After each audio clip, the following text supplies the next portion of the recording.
네, 오늘은 지난주에 화암 특집 2부를 하다가 중간에 도저히 몸 상태가 말이 안 와서 끝냈지 않습니까? 너 오늘도 똑같은 오늘 똑같습니다. 못 살겠습니다. 네, 오늘도 지금 똑같은 상태인데. 이거 2016년 보겠어? 이러다가. 그러게 말입니다. 네, 똑같은 상태지만 뭐 열심히 해서 오늘도 2개 떠야 돼. 그렇지. 2개 떠야 되는데 어쨌든 열심히 한번 해봅시다. 지난 방송에서 네. 우리가 중국에 가서 한번 방송을 하겠다라는 얘기를 듣고 네. 반응이 좀 있었어요. 네, 아니 뭐 당장 현금으로 지원해주겠다. 있었어요. 있었습니다. 내가 됐다 그랬습니다. 그리고 우리 가는 데 중에 풍무양꽃이라고 있잖아. 네. 저기 구로 디지털 단지에 있는 거. 네. 거기 사장님도 우리한테 중국 가면 걱정하지 마시라고 항상. 그러면 중국 통이지. 그래서 그분도 굉장히 많이 얘기하셨고, 뭐, 근데 그분이 돈을 지원하려면 풍무양꽃이 뭐 사람들이 많이 가야지 뭐 방법 있나. 네. 그래도 여러 군데서 돈을 지원해주겠다. 혹은 크라우딩 펀딩을 해라. 그런 의견이 많이 나와요. 아유, 안 해. 됐습니다. 난 반대야. 난 됐습니다. 반대야. 거짓입니까 우리가? 아유, 그지 아니, 맞아. 이 작가 아시잖아요. 됐어. 우리 돈을 할게요. 걱정하지 마요. 내 사비로 들여서 할게요. 다만, 야, 건조 좀 그만 부려. 다만, 이게 사실은 보통 이 정도 다큐멘터리 한 2주 이상 로케 해야 됩니다. 네. 그런데 이 정도 다큐멘터리면 10억 이상 들어가요. 그렇지.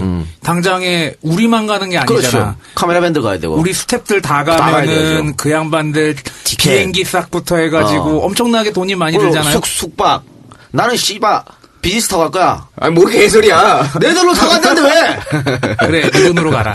그러니까 엄청난 한 10억 진짜 가서 와서 편집 후편집 해야 되고 막 네. 엄청나게 했는데 또 원래 선발 때 먼저 보내야 돼. 네. 가서 우리 카메라 들고 무작정 가서 찍을 수 있는 게 아니라니까. 또 현지 코디네이터분 만나가지고 있어야 또 되고 짜야 되고요. 거기 가서 이거 좀 찍을까 허락도 중국 당국의 허락도 받아야 되고. 그러니까 미리 또 먼저 가는 한 2-3번 가야 돼 갔다 와야 된다고. 돈이 상당히 많이 들어가는데 10억 이상 들어가는 걸 우리는 한 5천 안쪽에서 끝내려. 어떻게?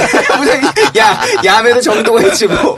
야, 당장에 우리 5천 원 있냐? 너는 있겠다. 하여튼 그래서 사비를 일단 만들어. 응. 만들어서 정말 아름답게 잘 나왔어. 그때 여러분들이 야 니들 고생했구나 라고 판단되면 시청료로 후불러 주세요. 그러니까 보고 족같으면 안 줘도 돼. 크라우딩 펀딩 그딴 거 안 해요 우리는. 내가 등골이 좀 싸늘해진 게 지금 이 얘기가 5천에 끊겠다는 게 저번에 라면 먹으면서 했던 얘기잖아요. 그래서 진짜 만약에 그러니까 우리가 이 그 5천의 근거는요. 우리가 카메라 대고 뛰는 겁니다. 그치. 그럼 만약에 우리가 예를 들어서 5천에 끌었는데 뭐 여러분들이 시청료를 한 2천만 줬다. 3천 우리가 손해볼게요. 그러다 다만 미리 달란 말 안 한다. 왜? 너무 많아. 요즘에. 그래서 많은 분들이 힘들잖아. 힘드시니까. 근데 뭐씨 우리까지 거기 끼어들어가지고 거지도 아니고 씨. 존나 싫어해요 저희 그런 거. 걱정하지 마세요. 내 생각에는 우리 돈 할 때 걱정하지 마세요. 내 생각에는 후불로 시청료를 받겠다 그러면은 우리 팬들의 성향상 돈이 안 모일 것 아니 같아. 괜찮아. 괜찮고. 다만 저희는 EJ 조합돈은 건들지 않겠습니다. 약속드립니다. 우리 조합돈은 돈으로 그냥? 우리 돈 합니다. 또 조합에 건들 돈도 없어.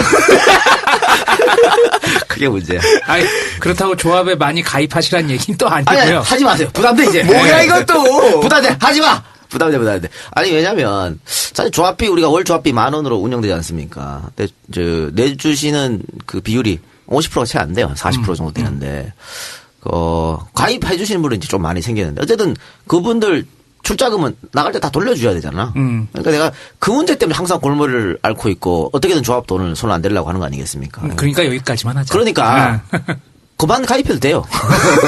우리가 알아서 할게요. 상당히 독특한 방송이죠. 다른 데서는 조합원 배가 운동도 하고요. 아, 됐어요. 오지 마. 오지 말랍니다, 여러분. 그런 의미로 말씀드렸다. 어쨌든 저희가 이번 프로젝트가 우리 계획은 3월 1일 날 방송을 쏘는 겁니다. 3.1절 기념으로. 그렇습니다. 그래서 총선에 약간의 영향을 미치게. 그래서 이 프로젝트가 성공한다. 네. 다음 프로젝트는 일본으로 갑니다. 8.15 특집으로. 야, 저기 환율 같은 거 좀 계산해서. 없어 그런 거 씨발. 너한테 그렇게 생각했나? 막 질러. 그러니까 이 작가가 이제 사업하다 여러 번 말아먹었잖아. 근데 보니까는 다 낭만적으로 말아먹는 것 그럼. 같아. 그건 안 되면 신용불량자 다 같이 되는 거야.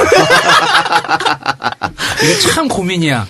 여태까지 말아먹었기 때문에 그것을 거울 삼아서 앞으로는 안 말아먹을 것이다가 맞는지 여태 다 말아먹었으니 넌 또 말아먹을 것이다가 맞는지. 야, 그 프로야구에서 10타수 무안타 타자가 왔어. 이제 한 방 칠 때가 된 거야. 11번째로 나를 그렇게 생각해줘. 어쨌든 8.15 특집 일본 가서 한번 하고 성공한다. 미국으로 갑니다. 전자판을 키우지 마. 야, 듣는 청취자들이 협박하지 마. 야, 이러다 세계 일주하겠다. 그래요. 아니면 독립운동, 사실 뭐, 중국에서도 많은 독립운동을 했지만, 일본에서 상당히 많은 독립운동을 했습니다. 아니, 왜, 김구 선생이 그 삼의사의 묘를 다 일본에서 갖고 왔겠습니까? 그렇지. 그분들이 다 일본에 계셨기 때문에 하는 거예요. 또 일본에서 또 순국하셨고, 그 순국하셨던 장소도 가보고, 일본에서 활약했던 아나키스트들, 일본에서 활약했던 독립운동가들의 모습도 한번 보고, 또 현재 제일교표들. 그렇지. 이번에 뭐, 무한도전에서 어디 갔다 왔다며? 예. 군도섬. 그래요? 네. 네, 아직 아닌가? 방송은 안 됐고요. 아마 이게 업로드 될 때쯤에 방송이 되겠죠. 뭐 그런 거 우리도 한번 갔다 올 수도 있고, 여러 가지 있으니까. 하여튼, 1차 프로젝트 3월 1일. 이렇게 말해놓고 안 갈 수도 있어요. 네. 왜냐면 일단, 2주 정도 시간을 제가 도저히 못 뺍니다. 그렇지. 네. 그래서 이거 쪼개 일주 한번 갔다 오고 또 일주 한번 갔다 올까? 뭐 이런 생각도 하고, 관련 야, 여러 가지 나는 하고 외국 있으니까. 가려면 학교에 허락받고 가야 돼. 그러니까. 그래서 저번에 라면 먹을 때 그랬잖아. 5천만 원 들고 4박 5일 만에 끊자. 무슨 말도 안 되는 프로젝트요. 하여튼 뭐, 네 처지를 생각해서 방학 때 간다고 얘기한 거야. 그래요. 그러면, 뭐 그거야 뭐, 돼야 되는 거지, 씨발. 식장에 들어가야 결혼하는 거 아니야? 식장 들어갔다 나와도 모르잖아. 그러니까. 그거야 뭐. 우리가 처음에 방송할 때 이렇게 될 줄 알았어? 그냥 하는 거지 뭐. 알겠어. 시사 문제 봅시다. 예. 역시 또 뭐 독립운동 얘기했으니까는 우리 또 그러면 당연히 이분을 갖다가 불러볼 수밖에 없습니다. 우리 김무성 대표. 아주 또 재밌는 발언을 또 하셨습니다. 네, 뭔 발언을 하셨습니까? 어, 원내대표 연습담 했지? 네. 연설했지? 네, 연설에서. 연설에 다른 건 뭐, 볼 거 없고, 뭐 늘 하던 얘기고. 근데 굉장히 후퇴했다. 이번에 세 번째 교섭단 대표 연설이거든요. 1차, 2차 연설보다도 후퇴했다. 그래요? 유승민이 한 연설하고는 아주, 씨발, 비교할 수도 없다. 유승민이 100원 1000배 낫다. 이런 말씀 드리고, 진짜 이제 한쪽만 데리고 선거를 치려고 그런 것 같아요. 보수주의자들만 데리고. 그러면서 연설 끝나고 나서 쇠파이프 발언했잖아요. 네. 뭔 얘기예요, 그건 또? 쇠파이프가 없었으면 3만 달러 갔다. 그러니까 노조 때문에 3만 달러 못 갔다는 얘기잖아. 그렇죠. 우리나라가 이제 강성 노조 때문에 기업들이 제대로 활동을 못했다라는 취지로 발언을 했었죠. 그러니까 그게 이제 뭐냐면 결국은 국민 분열 정책인 것이죠. 그 임금 피크제도 국민 분열 정책 하나 아니겠습니까? 근데 이것도 마찬가지야. 노조를 집중 한 개 타겟에서 공격했잖아. 그럼 국민들이 알아서 그 노조를 공격해 주거든. 그리고 이 노조는 또 이 노조와 이 노조를 찬성하는 사람은 반대할 거 아니야. 그래서 국민들끼리 싸움 붙이는. 노조 편은 필요 없다라고 하는 것이죠. 전문용어로 디바인드 룰이잖아. 분할 정책. 이건 늘 독재 국가에서 혹은 제3세계 국가에서 독재 정치자들이 늘 하던 거. 박정희의 전담 특화 아니겠습니까? 요거 김무성이 또 그대로 따라하고 있는 것이다. 이렇게밖에 볼 수 없는 것입니다. 그 글에 대한 댓글을 보니까 그런 얘기가 나오더라고요. 친일파의 후손들과 독재자의 후손들이 없었으면 국민소득 5만 달러 같다. 당연한 거고. 그런 얘기도 나오더라고. 아니 그래서 예를 들면 쇠파이프가 없어갖고 3만 달러 갖다 칩시다. 그럼 그게 뭐 중요하냐고 그게 3만 달러면. 그게 누구 3만 달러야? 국민 3만 달러야? 한 대한민국 5% 내지 네. 1% 3만 달러야. 그렇죠. 지들이 다 빨아대 챙겨가면서 말이죠. 2%에서 5%가 한 2만 9천 달러 먹고 살지 가지 않을까? 맞습니다. 정확하게 제가 수치를 말씀드리면요. 5%가 대한민국 상위 5%가 전체 소득의 35% 정도를 빨아갑니다. 전체 국민 소득 5%가 빨아가고 조금 넓혀서 10% 대한민국 상위 소득 10%가 얼마를 빨아가냐면 46% 정도를 빨아가요. 반 빨아간다. 반 빨아가는 거야. 상위 10%가. 그런데 무슨 씨발 3만 달러. 3만 달러 숫자 노름이야. 빈민들한테, 도시 빈민들한테, 혹은 서민들한테 아무짝에도 쓸모없는 겁니다. 3만, 자, 뭐 3만 달러면, 예를 들면, 씨발, 우리 같으면 2명 벌잖아, 우리 식구. 나하고. 그거 6만 달러 내야 되는 거 아니야? 그치. 요 씨발 6만 달러를 벌어! 니네 집 식구에, 예를 들어, 아버지, 엄마, 누나, 4명, 3, 40이, 12,000달러를 1년을 벌어야 돼? 벌을 수 있어? 안 되지. 다 상위 5%가 빨아들이면서. 12,000달러면 하나로 얼마냐? 1억 한 4천 되지. 못해!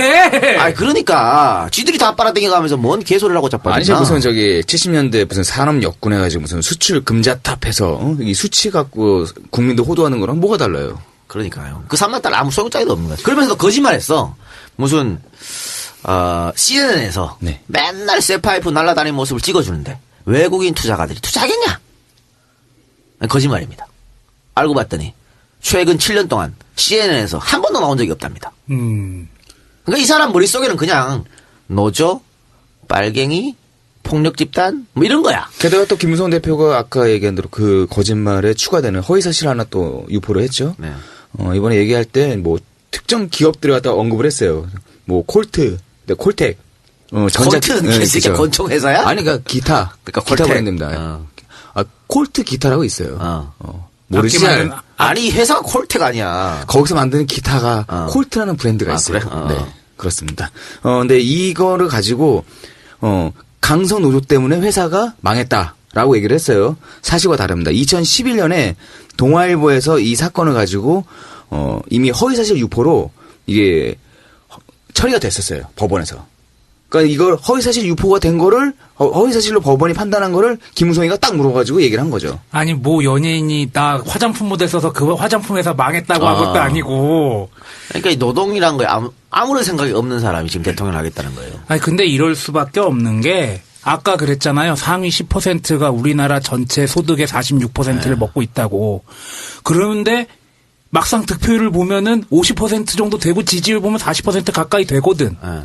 그러니까 10% 빼고 나머지 30에서 40%는 아무것도 모르고 그냥 찍어준다는 거지. 거야. 그 사람들이 있기 때문에 이 사람들은 아무렇지도 않게 이런 얘기를 하는 거지. 그렇죠. 나도 그런 욕망 덩어리들 사이에 낄 수 있지 않을까라는 그런 바람 아닐까? 그게 잘못된 거야. 그러니까 지금 뭐 강성 노조니 귀족 노조니 그 노동자를 욕하는 그런 사회 아닙니까? 아니 그러니까 현대자동차 노조 매일 욕하지만 현대자동차 노조가 그만큼 했기 때문에 임금이 올라갔고 다른 사업체도 같이 따라 올라가는 그런 효과가 있었거든요. 그러니까 현대자동차에서 또 요즘 와서는 뭐 국내 내수의 부진의 원인이 노조 때문이다라는 개소리를 하고 있습니다. 지네가 잘못하고 있는 거지. 물론 현대 노조도 욕 들어먹을 거리 있지. 잘못한 거 있어. 물론 있는데 그 얘기 살 건 아니고 어쨌든 근데 이런 노조에 대한 생각조차 김무성은 갖고 있지 않다라고 하는 것이고. 아니 콜텍 같으면 사실은 지금 이게 처음에 일이 벌어진 게 노동자 38명을 일방으로 해고시켜버린 거거든요. 2008년도에 있었던 이게 있을 수 없는 일이에요. 그러면서 나머지 113명은 명퇴시켜버렸어. 그 다음에 2차 해고, 3차 해고 쭉 나왔는데요. 결국은 법원이 어떻게 판결했냐면 2심과 대법원에서는 해고 무효다. 이런 판결을 내렸단 말이야. 그런데 그냥 공장 폐쇄하고 딴 나라로 톡겼지. 딴 나라에서 공장 차린 거거든. 그러면은 피해 입은 거는 대한민국 노동자들인데 여당 대표라는 사람이 그따구 발언을 하고 자빠졌으니 어떻게 되겠습니까? 이거는 저는 그렇게 생각합니다. 물론 그 아침마다 다 보고를 받겠지만 기본적으로 이런 대표쯤 되면 옆에 보좌관들이 많이 있잖아요. 보좌진들이 있잖아. 그러면 사실관계가 됐던 내용이 됐던 좀 잘 꾸며서 줘야 되는 거 아니에요? 아니 난 그리고 우리나라 법도 이해가 안 가는 게 해고가 무효가 됐으면은 당연히 복직이 돼야 되는 거 아니에요? 원상복구 시켜야 되는 거 아니야? 아니 그러니까 회사가 말을 안 들은 것이죠. 예. 뭐 장장의 대학들도 사립대학들 특히나 교수 해직한 다음에 그 무효 소송에서 이기면은 복직 안 시켜주거든. 안 시켜줘요. 예. 대법원 판결이고 지랄이고 없어. 그게 뭐 어떻게 가능한지 난 잘 모르겠어요, 솔직히. 그러니까 참 족같은 게요. 그 사주들. 그게 뭐 주식회사가 됐든 뭐가 됐든 이 사주들은 회사가 내 거야. 그리고 대학도 마찬가지예요. 이 대학이 내 거야. 마음에 안 들어? 야, 폐쇄. 문 닫아. 안 해. 이런 마인드가 팽배해 있는 기본적인 마인드가 바뀌어야 되는 게 뭐 이 작가도 예전에 말했지만 주식회사다 그러면은 오너 소유가 아니거든, 그건. 그때부터. 그리고 대학들 같은 경우에도 교육재단이 되거나 그랬으면 그거는 사립대학이더라도 개인 소유가 아니잖아요. 아니, 그럼 나라에서 돈을 받지 말든지 그러면. 그러니까 그게 앞뒤가 좀 안 맞는 거지 뭐. 아까 제가 뭐 5% 상위 5% 상위 10% 얘기를 했는데 어느 정도 될 것 같아요, 상위 5%가. 상위 5%는 우리는 평생 가도 만나지 못할 것 같은데? 얼마 정도 벌 것 같아요? 1년에. 1년에? 그래도 한 뭐, 드라마에서 나오는 것처럼 한 뭐 몇십억 벌고 그러지 아니에요. 않을까요?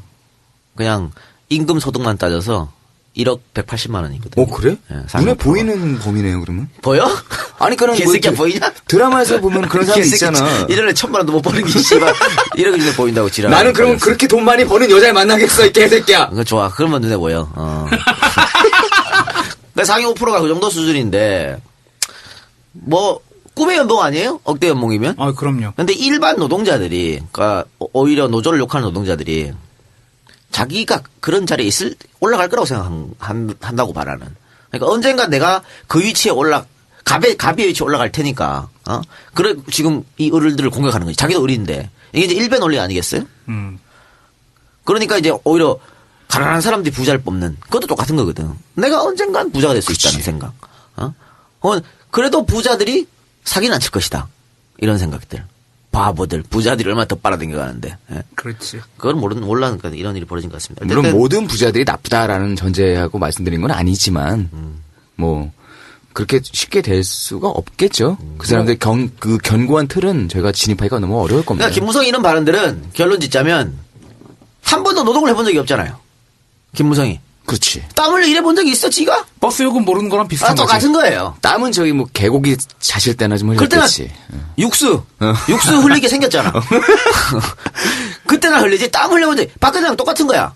어디 한번 월급 받아본 적 있어? 없지. 없잖아. 그럼 그 사람들이 어떻게 사는지 모르잖아. 모르잖아. 공감 능력 떨어질 거야. 떨어지잖아. 그래서 이런 발언이 나왔다. 보고 아까 제가 모두에 김무성 대표의 원내 교섭단체 대표 연설이라 말씀을 드렸는데 핵심적인 것은 다른 거 다 필요 없고 교과서였어요. 역사 교과서를 국정 교과서로 하겠다라는 말도 안 되는 택도 없는. 참 근데 얘는 고집은 있다. 아니 그걸 이렇게 하려고 김무성이 몇 년부터 계속 준비한 거야. 그렇죠. 준비한 건데 저는 역으로 해라 이 개새끼들아 이런 생각도 듭니다. 개싸움 한번 해보자. 그러니까 사실 이거 제가 어제 진짜 나타났다 들어보니까 도종환 의원 나왔었거든요. 네. 도종환 의원이 나와서 하는 말이 이게 뭐 법률로 정해지고 그런 게 아니래요. 공표 시행이래. 그러니까 정부가 하겠다 그러면 할 수밖에 없는 거야. 막을 방법이 없다는 거야. 그냥 한다는 거야. 그래 깜짝 놀랐네. 이거 뭐 그럼 국회의원 투표 그런 것도 없대. 그럼 다만 그럼 기간 동안 오래 준비한 이유는 있을 거 아니에요. 여론을 보는 거지. 계속 간 보고 계속. 계속 간 본 거예요. 시뮬레이션도 했을 거고. 그런데 이렇게 저는 얘들이 이렇게 강하게 나와가지고 공표하고 시행하잖아요. 그럼 반드시 역풍 분다고 봐요. 이 문제는. 그러니까 예전에 제가 한번 말씀드렸습니다만 노무현 대통령 탄핵될 때 제가 제발 탄핵되라. 제발 탄핵했다 그랬잖아요. 그렇게 해야 뒤집을 수 있다고. 이번에도 저는 그런 촉이 와요. 제발 국정교과서 해라. 개새끼들 확 총선 전에 해라. 얘들이 국정교과서 이거 얘기를 언제부터 했죠? 2007년이었나요? 이명박 정부 때도 계속 한 거예요. 그렇죠. 계속 했었죠. 그런데 워낙 반대가 심하니까 계속 간 보고 쪼그라 있고. 못하다가 김무성이가 대표되니까 지네 아버지 세탁해야 되잖아. 이거 자기 아버지 세탁 못하면 대통령 나올 때도 계속 이 문제로 발목 잡거든. 결국은 이걸 하려고 지금. 그래서 몇 년 전부터 무슨 역사학회 모임 이래가지고 국회의원들 새누리당 국회의원들 모아가지고 막 쿵땅쿵땅 한 거 아니에요. 결국은 그렇게 하려고 보는데 저는 반드시 역풍 분다고 봐요. 이거 지금 국정교과서 하는 나라가 어디 있어? 선진국이라고 불리는 나라 한 나라도 없어. 이것도 북한이 하고 있잖아. 맨날 얘는 북한 따라한다니까 이렇게. 너무 코스프레 진하게 하는 거 아니야? 그러니까 또 지금 우리가 지금 검정 체제인데 얘네들이 지금 국정교과서를 국상을 한다는 거 아니야? 이것도 웃긴 거야. 다른 건 왜? 수학, 영어, 시각, 국어, 작문 전부 다 지금 한 종류로 공부하는 게 아니고 수십 종의 책 가지고 공부를 해요. 근데 수학, 영어 이런 건 다 괜찮은데 그렇게 해야 되는데 오직 국상은 안 된다는 이 논리가 앞뒤가 맞냐고. 그렇지. 걔네들은 논리가 역사 교육은 바르게 해야 되고 혼란을 주지 않기 위해서 국가가 지정하는 공통의 교육을 해야 된다라고 얘기하지만 과연 그게 될까? 그러니까. 만약에 난 국정교과서가 만들어져도 우리나라 역사 교사들이 바보입니까? 절대 그 교과서들이 안 할 거라고. 그리고 뭐 수능에 필요한 건 저기 가서 배우라고 그래야지.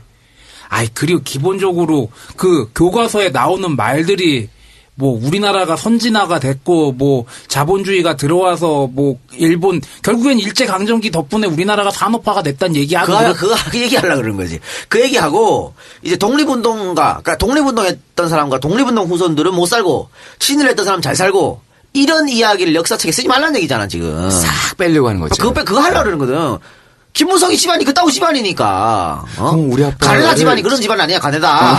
싹 지워야 될 거 아니야. 그리고 요번에 암살 못 봤나? 영화 한 편 제대로 만들어줘도 교과서보다 훨씬 파급력이 클 수 있어요.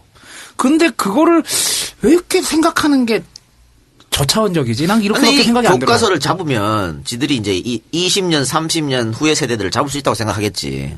그래서 그런 건데 얘네들 제일 약점이 그 친일에 대한 아킬레스니까 그 아킬레스를 풀라고 지금 이런 짓을 하는 것 같아요. 우리가 안 놔둔다. 우리는 너무 미미해서. 우리는 뭐 물론 미미하지. 근데 그거는 저는 정말 굉장한 역풍이 불 것이다. 지금 국민들이 사실은 여론조사하면 좀 웃기게 나와. 그 국정교과서 해야 된다는 비율이 약간 높아요. 좀 이상하지? 근데 왜냐면 그거 몰라. 국민들이. 그게 뭔지 뭔지 몰라. 모르니까. 그러니까 지금 조선일보 같으면 계속 때리거든. 아니 뭐 A라는 교과서는 무슨 뭐 이런 사실을 이렇게 서술했는데 B라는 교과서는 이렇게 했다. 이러면 되냐? 이런 식으로 선동한다고. 그러니까 들으면 그럴싸하거든. 국사 그렇게 가면 안 되는데? 애들 수능 치는데 그럼 어떡하지? 그럴싸하잖아. 이래서 넘어가는데 대학 교수들 또 국사 중학교 고등학교에서 국사 가르치는 선생님들 다 싹 다 거의 다 반대하거든요.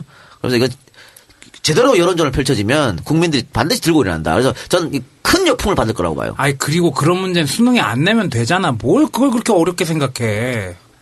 내고자 하는 새끼들이 있으니까 뭐 그런 거겠죠.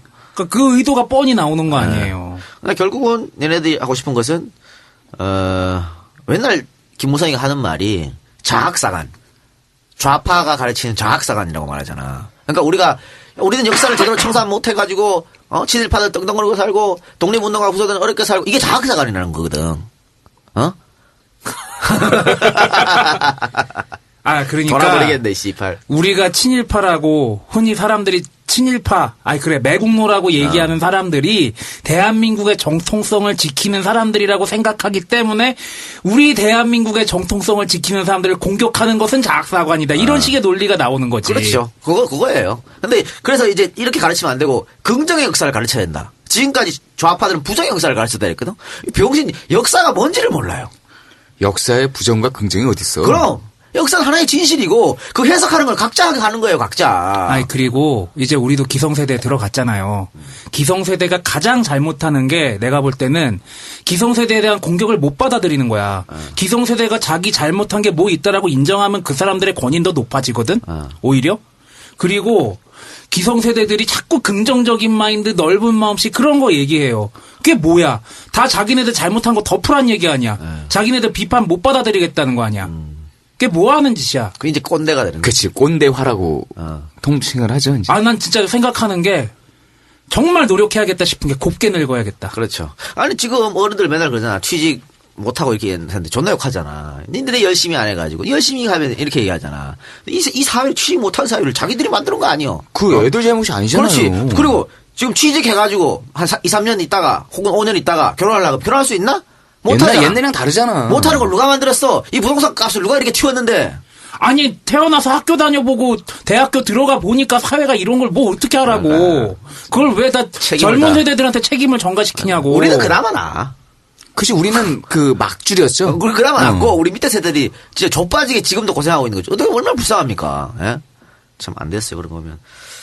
어쨌든 국정교과서 문제는 절대 있어서는 안 되는데 좀 지켜봅시다. 저는 왠지 할 것 같지 저는 않냐? 반드시 역풍이 불어온다고 봅니다. 이거는 이거 문제 아주 심각한 거거든요. 보고 다음 이야기 해봅시다. 중국에서 우리 대통령 표현을 조심해야겠다. 네. 중국에서 우리 현재 대통령을 네. 큰 누나 뭐 어쩌고 하면서 굉장히 환영하고서 그 군사 퍼레이드 때 시진핑 주석 옆에 자리에 앉았네 뭐 그런 게 막 열병식이라고 하죠. 예. 야, 나는 참 그거 보고 뭐 신문에서도 존나 떠들고 종편에서도 난리가 났어요. 큰 대접을 받았다니. 야, 씨발 당연하지. 야, 그거 봐봐. 어느 나라 참석했나 봐보라고. 러시아 빼고는 전부 어디 붙어 이름 들어도 붙어 있는 나라도 모르는 나라야. 나라 폄하를 하는 건 아니고 그런 나라들이에요. 대한민국 참가해 준 거는 땡큐야. 중국 정부 입장에서는. 베리베리 땡큐. 게다가 또 미국한테 또 할 얘기도 많이 하시는 거 아니에요. 당연히 옆에 앉히지. 시진핑 옆에 앉을 사람이 없다니까? 푸틴하고 박근혜밖에 없어요. 근데 그걸 갖고 뭐 대단한 대접을 받았는데, 아이고, 씨. 그게 너무나 당연한 거지. 근데 의전에서 무슨 문제 있었다는 건 뭐예요? 그게 누구 잘못인지 아직 모르겠어요, 저는. 근데 뭐 영상만 좀 봤는데, 아니, 우리 박근혜 대통령께서는 5개 국어를 하시는 분인데 왜 거기서 버벅대셨지? 그러니까 시진핑 마누라고 박 대통령하고 3명이 이제 둘러싸여 있었잖아. 네. 그러니까 시진핑 아내는 박 대통령 보고 시진핑의 오른쪽에 서라. 라고 얘기를 한 건데 박 대통령이 못 알아도 콘대 절로 가더라고. 그래갖고 다시 불러가지고 옆에 서라고 이렇게 해서 선 거거든. 근데 우리 박 대통령 중국어 잘하고 이번에 또 중국어로 연설했어요. 네. 그런데 아주 간단한 이 옆에 서 있으세요. 이것도 못 알아듣고 뭐 이게 하더니 가버렸어. 아니야, 그러면 그건 시진핑 잘못이야. 시진핑 우리 박 대통령은 사퇴 쓰신 거야, 이 양반이. 아니 박 대통령은 북경으로 얘기했는데 시진핑 광복으로 얘기했나? 하여튼 그거 참 어떻게 보면 웃긴 코미디였고 그거 보니 그거 생각나더라고. 예를 MB가 저 누구야? 부시인가요? 카트 같이 타고. 그거 말고 저 MB가 한 적 없다 그랬는데 부시가 했다 그래가지고 MB 옆에서 했구나. 이런 게 정상회담 끝나고 연설 때. 그렇지. 그 생각하더라고. 야, 어떻게 우리 대한민국 수장들이 이렇게 부끄러운 사람들이 둘 다.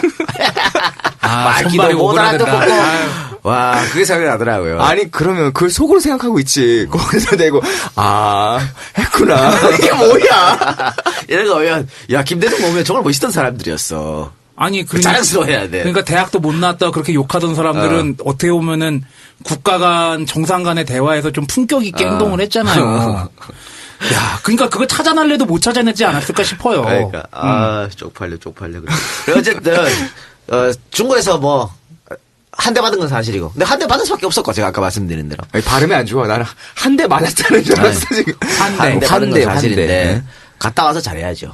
갔다 와서 미국에 다시 한번 또 항해를 구하고. 얘기 좀 잘해야죠. 미국이 지금 열받았거든. 밖에, 열받았거든, 지금. BIT. 열받았단 말이야. 그러니까 좀 달래야죠. 어쩔 수 없어. 우리 약소국인데 뭐 어떡하나. 그렇잖아요? 그러나 좀 안타까운 것은 전승절 참가는 해야 된다고 봐. 해야 된다고 보는데 열병식까지 굳이 참가해야 됐을까? 오늘 내가 MBC 라디오를 듣는데 마무리 멘트로 앵커가 그렇게 얘기하더라고요. 중국의 오성 홍기에는 6.25 때 돌아가신 우리 전몰되신 장병들의 피도 묻어 있는 거라는 걸 잊지 않았으면 좋겠다고. 적국 아니야. 그치. 내 그래가지고 이거 어버이연합에서 한번 시위해야 되는 거 아니야? 왜 가만히 있지? 그러니까 그래서 그 열병식에 참가한 것은 좀 무리수였다. 제 개인적으로 생각합니다. 오히려 아니 그 양해 구하면 되거든. 중국한테. 야, 니들 알잖아. 지금 씨바 미국하고 지금 일본하고 난린데 씨바 내가 비행기 타고 여기까지 왔잖아. 그래. 아이 씨바 좀 얘기하면 되거든. 충분히 이해해요. 중국도 와준 것만 해도 땡큐니까. 그러면 저 열병식 할 때 박 대통령은 저 뒤에 아니지. 박 대통령은 씨바 우리 북경에 있는 독립 우리 운동했던 그분들이 어떤 유적지나 쓱 가가지고 헌화 한번 하고. 멋있잖아. 아니면 아버지가 아버지 씨가 존나 멀어 거기는 안 돼. 못 가고. 아니 열병식 하는 게 어쨌든지 항일 전쟁에서 이긴 걸 기념해가지고 하는 거 아니야. 그러니까 우리도 항일했던 기억을 되살리면서 그렇지. 내가 임시정부 청사에도 한번 가보고. 그렇지. 그럴 수도 있잖아. 보기 좋잖아 그러면. 그럼 중국에도 익스큐즈 될 거고. 그렇지. 미국에도 해만 있고. 거기 하는 게 야 얼마나 6.25 때 전사하신 장병들에게도 익스큐즈 될 거고. 그럼. 이렇게 좋은데. 야, 이렇게 조각이 잘 맞았는데. 대가리가 없어, 청와대는. 이런 아주 간단한 것도 생각 못 해요. 에휴. 안타깝습니다. 에휴. 대가리는 없고, 사람 같은 건 몇 개 있겠죠. 다른 얘기. 야당 얘기해야지, 네. 이제. 요새 또 야당이 슬슬 시끌시끌해지기 시작하고 있어요. 네. 손학규가 다시 등판해야 된다는 얘기도 나오고 있고. 아휴. 그리고 천정배 신당론이 계속해서 불을 지피고 있고. 뭐 천정배 신당 만들 거예요. 만드는데 문제는 누가 들어가느냐지. 거기에. 천정배 혼자 갈 수는 없잖아. 좆되는 거지. 거물급 인사 제가 봤을 때는 어렵다. 사실 예전에 안철수 신당 만든다고 막 그랬잖아요. 네. 안 된 이유가 가장 큰 이유가 뭔지 알아요? 사람이 없었으니까. 안철수 혼자 다 할 수밖에 없잖아. 거물급 인사가 안 들어왔으니까. 안 들어오면 아무것도 못해요. 천정배 신당은. 여기서 아웃이야 그냥. 아니 근데 이 타이밍에 안철수 의원이 지금 혁신은 실패하고 있다고 얘기하면서 정풍운동을 얘기했단 말이에요. 네. 타이밍이 묘하지 않나? 이제 그렇죠. 이게 지금 거의 비슷하게 맞물려 가잖아. 천정배 신당 만든다 그러고 박영선하고 김한길이 손학규 모셔와야 된다 그러고 이 와중에 안철수가 그런 말을 했단 말이지. 사실은 아직 끝나지도 않았거든요. 김창곤 혁신위원회가 뭐 마무리된 것도 아닌데 혼자 그냥 실패했다 규정해버렸어. 아니 그러면 자기가 하든가 하라 그랬잖아 그때. 안 한다고 했다가 왜 지금 와서 이 얘기를 하냐. 결국은 내 존재감을 과시하는 거죠. 이런 거를 갖다 이제 어그로 끈다라고 얘기를 하죠. 억울하라고 하면 너무 나쁜 표현일 수도 있고 존재감을 가시한 건데 왜 그러냐면 내 존재감을 가시할 지금 기회가 없어. 다른 게 아이 또 요소가 거기에다가 그 국정원 그 해킹 프로그램 논란도 갑자기 북한에서 뭐 한 것 때문에 쑥 들어가 버렸지. 쑥 들어가 버리고 이게 타이밍을 못 잡고 있는 것 같아요. 그렇기 때문에 내 존재감을 가시하기 위해서 어쨌든 라이벌인 문 대표는 계속해서 신문지상을 장식하고 TV에 나오잖아요. 관심을 끌고 있잖아. 지지도가 떨어지든 말든. 그런데 안철수 대표 그게 안 되기 때문에 이렇게라도 대립각을 세울 수밖에 없어요 지금. 제가 안철수 의원께 감히 한 말씀 드리면은 제가 임용이 안 돼가지고 고생할 때 가장 많이 들은 얘기는 이겁니다. 조급해하지 말아라. 그 시간 많아요 안철수는. 안철수의 네임밸류가 쉽게 떨어지지 않고 더군다나 젊은이들에게 지지를 받는 건 사실이잖아요. 네. 그 젊은이들이 향후에도 투표권은 계속 가지고 있단 말이야. 네. 그리고 내가 볼 때 지금 새정치민주연합이 향후 삽질을 계속 할 것 같아. 네. 그럼 언젠간 기회 생긴다. 그러니까 좀 기다리시라고 좀 말씀드리고 싶고. 안철수 의원은 아직까지도 주요 유력한 대선 후보군으로 분류가 되잖아요. 그리고 이제 손학규 집가하고 있는 손학규를 끌어들이는 것은 이게 정말 잘못된 짓이에요. 정말 나쁜 짓이에요. 아니 은퇴했잖아. 그러니까 뭐 은퇴해서 번복하는 거야. 뭐 정치인들이 늘 하는 건데 지금 이 타이밍에 이 사람들이 정말 손학규의 능력을 보고 싶어서 땡겨오겠어요? 결국은 인물이 없어서 그렇지 뭐. 그렇지 인물이 없는 거야. 인물을 데리고 와갖고 지도부를 흔들어야 되거든. 문제는 흔들어야 된다고. 근데 지금 계속 야 대안이 있냐? 이런 얘기 하잖아. 반대쪽에서. 아니 대안이 없는 거 사실이야. 아니 은퇴한 선수를 왜 자꾸 올리려고 그래? 대안이 없다니까. 예를 들어 대안이 없는 거 알아. 하도 그 말 들으니까 손학규 쑥 땡겨오는 거예요. 근데 이래서는 안 된다. 아 이제 그 전형적인 밑돌 빼서 위에다 꽂고 막 다 그런 식이잖아. 근데 손학규 전 의원이 그 민주당 내 486 의원들한테 상당한 인기가 있는 건 사실이지. 네. 엄청난 인기가 있어요. 뭐 거의 정신적 지주지 지주. 그건 맞는데 아니 저녁이 있는 삶 멋있었잖아. 그런데 손학규는 대통령이 못 된다니까. 자세한 얘기는 문희정과 이동영의 라이벌을 들으시기 바랍니다. 마주태이 박지대도 내가 썼어요. 손학규가 당선되면 내 팬 놓는다 그랬어. 어차피 그거 썼어요 내가. 안 된다니까 손학규로는. 정치 공학상 안 되고 뭘 하다 되고 아무것도 안 돼요. 정동영 꼴난다. 되는 사람은 끌어올려야 되지. 당내 분열에 대해서 좀 자세히 들어보고 싶으시고 그 현실감을 느끼고 싶으신 분은 진짜가 나타났다 한번 들어보세요. 네. 듣지 마세요. 왜? 그리고 뭐 사실을 내가 여기서 말씀드리고 싶은 게 있는데 왜 이러는지 확인되지 않은 소문이기 때문에 말씀 못 드리는데 이 얘기 정말, 나면 꼭 재밌더라. 정말 짜증납니다. 진짜 좀 그러지 말았으면 좋겠다는 생각이 듭니다. 그러니까 어쨌든 총선 전까지는 문재인 체제로 가야 되지 뭐 어떡할 겁니까 지금 가야 되지. 어? 네. 대표 흔들기 좀 그만하시고. 별 이상한 시나리오 같은 거 아니야? 전혀 말도 안 되지만 무슨 뭐 동교동계가 움직여서 아니야 그런 시나리오가 아니고 지금 김한길 안철수가 왜 이러는지를 뒤에서 듣는 얘기가 있어가지고 하여튼 뭐 야 그렇게 얘기하고 말면 청취자들은 뭐야 이 새끼 왜 저렇게 사람 미치게 해? 이렇게 돼요. 야 원래 그런 거야. 네, 그런 거예요. 좀 땡기 쪼이는 맛이 있어야지. 그럼요. 하여튼 네. 그리고 어쨌든 선거가 이제 얼마 안 남았지 않습니까? 네. 근데 그 이분들이 하여튼 거물급은 탈당 안 할 거예요. 왜 탈당 안 하냐면 탈당해서 성실하고 이길 확률이 거의 없어. 어떻게 일까요? 광주도 마찬가지라니. 호남도 탈당해서 몇 명 당선 못 시킨다고. 저는 뭐 한석도 못 얻을 수 있다고 봐요. 신당이. 그러니까 이 사람들도 알아. 알기 때문에 쉽게 나가지는 못하는데 다만 내 지분을 챙겨달라고 하는 거거든 지금. 계속해서 이렇게 하는 거는. 과연 지금 공천이 어떻게 결정 날지. 지금 어제 혁신위에서 뭐 아직 할 텐데 제가 봤을 때는 뭐 100% 경선 아닐 것 같아요. 아마 어느 정도 선은 전략공천. 하려고 봐요. 근데 그게 문제야. 그 전략공천이. 참 안타까운 거예요. 민주당은 계속해서 나오는 소식들이 당내 개파 싸움, 당내 무슨 움직임, 당내에서 뭐 혁신이 이런 뉴스밖에 없잖아요. 뭐 정치적으로 뭘 해가지고 밀어붙였다 안 된다 이게 안 나오잖아.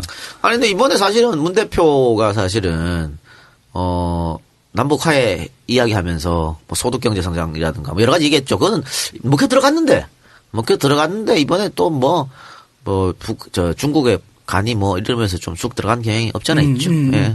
아 그리고 나는 그러니까 이동영이 해석한 게 지분 챙기기잖아요. 네.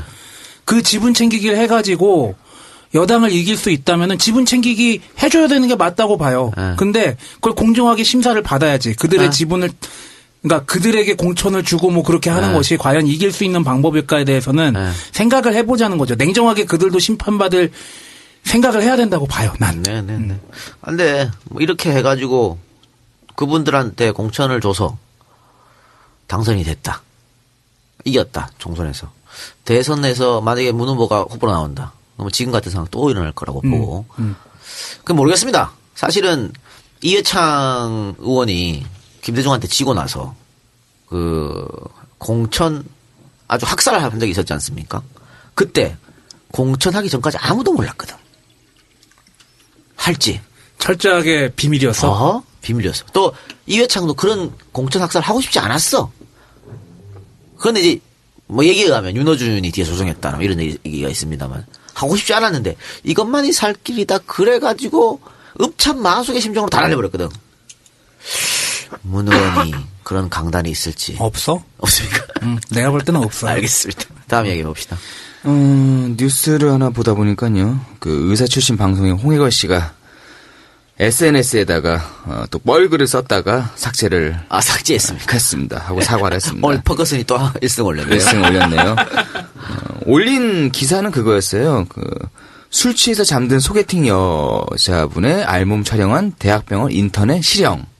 실형, 이제 기소가 돼가지고 징역 1년을 선고받았습니다. 카메라로 촬영을 해서 친구들에게 배포된 혐의, 여기 뭐 범죄 사실이죠. 이때 피해 여성은 술에 취해 잠든 상태였다. 근데 여기서 홍해걸 씨의 발언이 문제입니다. 이 기사 내용을 두고 인격적으로 성숙한 성인 남녀가 만나는 방식이 참으로 가볍고 초라하다. 사진 찍어 돌린 남자가 90% 잘못한 것이지만 처음 만난 사이에 술에 취해 잠이 든 여성도 10%의 잘못은 있어 보인다. 자, 여기서 두 분의 생각을 드세요. 뭘 이거 생각할 게 뭐가 있나, 이 미친 발언은 개 같은 발언이지. 아니, 그 새끼 악질이구만. 홍해걸 말고, 찍은 놈. 그치. 어. 악질이지. 이거 찍은 것도 잘못인데, 뿌렸어, 친구들한테. 뿌린과 동시에 범죄가 되는 거죠. 찍는 것도 범죄지. 그래서 법원이 판단하는 게 여러 가지가 있나 봐요. 근데 이렇게 1년을 때릴 수 있는 거는 이제 음란물 유포형입니다. 아니, 찍는 것도 씨발 나쁜 짓이죠. 뿌린 건 더 악질이고. 근데 이런 악질적인 일을 했는데 여성한테 책임이 있다는. 야, 미니스커트 입고 있었네? 성폭행 당한 책임이 있네? 이거랑 똑같지 뭐. 왜 미니스커트를 입고 다녀? 왜 섹시한 화장을 해? 그거지. 뭐가 달라? 이게 왜 여성한테 책임이야? 아니, 소개팅 첫날에 소개팅 하면서 커피 한 잔 마시고, 일단 밥을 먹겠지? 밥을 먹고, 커피 한 잔 마시고, 우리 좀 집에다가 좀 소주 한 잔 콜? 할 수 있잖아! 그러다가 뭐. 하다 보니까 술 많이 먹어. 얘기도 좀 되고. 취할 수도 있는 거지. 뭘 씨발 그걸 가지고 술이 만취했네, 나발이네. 그렇게 술이 그렇게 만취했으면은 남성이 당연히 택시 타고 집에 보내주든가 해야 되는 거지. 씨발 그걸 뭘 여성 탓이라 돌리나? 아니, 대한민국 소개팅 현장에서 그런 일들이 꽤 많지 존나 않아요? 많아요. 존나 많고, 소개팅 첫날에 둘이 마음 맞고 눈 맞아갖고 모텔 간 사람도 많아. 너무 확신. 아니, 많아. 목소리를 얘기하지 요즘 마. 많아요. 그게 뭐 어쩌라고, 근데 그게. 그러게. 근데 이 같은 경우에는 여성이 원치 않았는데 강제로 데려가갖고 사진 찍고 했다는 거 아니야. 그럼 100% 남자 잘못이지. 왜 여기 여자 잘못이 있어? 아니, 원했던 원치 않았던 이제 홍해걸 씨 얘기는 그거지. 이 사진 찍어 돌린 남자가 90% 잘못했지만, 술을 먹고 잠든 여성도 10% 잘못이 있다. 여자가 뭔 잘못이 있어요? 그러니까. 뭐 찍어달라고 그랬어? 말 같은 소리를 하지. 나는 홍해걸 언제부터 이 사람이 참. 이 양반도 여러 가지 또 이 화마에 많이 시달리는 양반이에요. 라고 생각했던 게 언제냐면 토론에 한번 나와가지고 금연에 대한 토론이었거든요. 금연에 대한 토론이었는데 자기는 담배 피는 걸 이해를 못하겠다는 거야. 아니 건강을 생각해서 끊고 담배 필 시간에 운동 같은 거 하면 되지. 왜 스트레스를 담배로 해소하냐 이거야. 이 사람도요. 밑바닥 인생을 몰라. 야, 너가 다 존나 뛰고 힘들어 죽겠는데 소주 한 잔 담배 한 모금이 그게 스트레스 해소지. 운동 같은 소리하고 자빠졌네? 그래, 돈 많은 사람들이야 나이스 샷 하고 그래! 공휙 날아가면 뭐 스트레스가 풀릴 수도 있지. 얘는 그런 걸 모르는 거야. 한 번도 겪어본 적이 없어, 지 주위에서. 늘 위에서만 살아봤거든. 그러니까 그런 발언을 아주 쉽게 하는 것이죠. 이 사람 봐요. 기저에 깔린 생각이 무서운 생각 아니야. 어떻게. 아니, 나 욕을 장전했다가 내가 볼 땐 홍해걸 씨가 이동영한 소송을 걸 것 같아. 뭘 소송을? 내가 뭐라 그랬는데? 밑바닥 인생을 모른다 그런 얘기하면서 허위사실 유포다 뭐 그렇게 얘기하면 어떻게 하려고 그래. 허위사실 같은 소리 역시 하고 돌다리도 두들겨보고 혼나야 돼. 아, 이 박사 참. 그래요. 됐어, 홍해걸 얘기하고 싶지 않아. 예. 그렇게 살아, 그래. 더 가벼운 얘기하자. 그럼. 네. 남성남, 코미디언 남성남 씨가 원로 별세하셨습니다. 코미디언 남성남 예. 씨가 이제 별세를 하셨습니다. 성남이 형. 왔다리 갔다 춤, 참. 남성남. 그러니까 남철 남성남. 남철 남성. 그러니까 남철, 남성남 두 사람 다 이제 돌아가시 고인이 되셨고. 아, 그런가? 남철이 네, 먼저 먼저 돌아가셨어요. 돌아가셨습니다. 아, 그래요? 네, 돌아가셨고. 이번에, 왜, 김상순 씨 돌아가셨다 했잖아. 네. 수사반장. 수사반장에 이제, 수사반장 빼고 다 돌아가셨어. 그래서 최불암 씨가 조경환 씨도 돌아가셨나? 조경환 네. 돌아가셨잖아. 남성훈 씨 돌아가셨죠. 돌아가신 건 알고. 그 최불암 씨가 그러더라고. 이제 나만 남았다고. 최불암만 남은 거 다 돌아가셨어. 참 인생 무상이다. 헛헛한 뉴스죠. 얼마 전까지 그 케이블 TV에 광고 같은 거 뭐 080 몇 번에 하는 그런 광고에 김상순 씨가 이 물건 많이 사세요 하고 나왔었단 말이야. 그러니까 남성남 씨도 돌아가시기 일주일 전까지 무대에 섰답니다. 갑자기 돌아가신 거야. 근데 82살인가 4살인가 그렇던데. 제가 4살로 기억하고 있어요. 주무시다가 돌아가셨대요. 근데 어떻게 보면 고통 없이 돌아가셨잖아. 이것만 해도 정말 전 그나마 다행이라고 봅니다. 이거 정말 힘들게 돌아가시면 정말 많거든요. 한 6개월 암으로 정말 아파가지고 몰핀으로 버티고 혹은 투병하다가 돌아가시는 경우 많지. 치매에 걸리셔서 막 이런 것들 그런 게 굉장히 많은데 그렇게 하면 본인도 고통이 가족도 고통이잖아. 근데 이런 부분에 대해서는 고통 없이 돌아가신 거에는 그나마 다행이라고 생각하는데 어쨌든 그 일주일 전까지 무대에 섰다 그러면 아직도 한 5년, 6년은 더 무대에 설 수 있을 텐데 좀 아쉬움이 듭니다. 저희보다 연배가 좀 더 있으시거나 뭐 좀 노년층은 아마 그런 생각도 많이 하시는 것 같아요. 이렇게 자기 시대에 함께 호흡했던 연예인들, 정치인들이 슬슬 떠나게 되면 네. 거기서 오는 그치. 상대적인 네. 그 외로움? 외로움, 상실감 뭐 이런 게 있겠죠. 좀 크지 않을까 싶어요. 우리가 이런데 최보람 씨나 그렇죠. 우리가 밑으로는 다 형이라고 부른다는 구봉소 씨. 그렇지. 아직 살아 계신가? 봉서 형 아직 살아계시지. 야, 봉서 형도 형이야? 그러니까 봉서 형이 같은 라인이야. 그 밑도 다 형이야. 그러니까 구봉소 형님도 얼마나 힘드시겠어. 그런 걸 보면서 후배 아니면 동료일 텐데 선배일 수도 있겠지만. 그러니까 자기 주변 사람들께 한 번씩 돌아가시는 거 보면 되게 마음 아플 것 같아요. 참. 삼각 고인의 명복을 빌겠습니다. 네. 수사반장도 사실 저희가 굉장히 재밌게 봤지 않습니까? 어릴 때. 일본 로케 한 거 기억나냐? 일본 로케. 로케도 한번 했었을 그랬어요? 거야 아마. 예. 수사반장 음악 큐. 빠바바바바.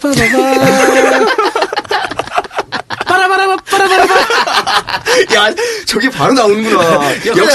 역시 이 박사 죽지 않았어. 내가 큐 하니까 바로 딱 나오잖아. 야, 그게 나름 되게 유명한 재즈 아티스트가 연주한 거야. 그래서 그거 입으로 하기 되게 힘들어. 그 음악만 나오면은 야. 아이 그 삶의 추억에 나오잖아. 그치, 이렇게 손에 이렇게 땀나게 딱 앉아있습니다. 짜장면 땀 막 그러잖아. 그렇죠. 거기서 제일 악질 역할 가장 많이 한 범인 누군지 아십니까? 그 형 아니야? 그 형 저기 다 키우는 형. 맞아. 케이디 형. 케이디 형. 케이디 형 1등이야. 아니 나는 딴 사람으로 생각했어요. 저기 린자. 조영기. 조영기? 조영기 2등이가 3등이야.